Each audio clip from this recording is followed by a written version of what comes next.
Ito nga pala yung trusted broodhen natin mga kuys. Ito yung pinagmulan nila Jack Jack, Bubbles, Kano at iba pang mga manok natin. Ayan guys, yung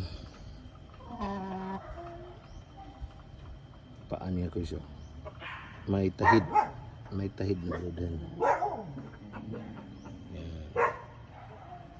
Kaya maganda yung manok natin mga kuys kasi maganda ang broodhen.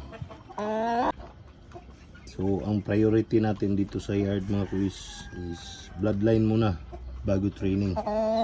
So we make sure na maganda talaga ang bloodline ng manok natin bago tayo bago i-priority ang training. Kasi dito sa yard ko mga kuys, pinaka-importante talaga ang bloodline.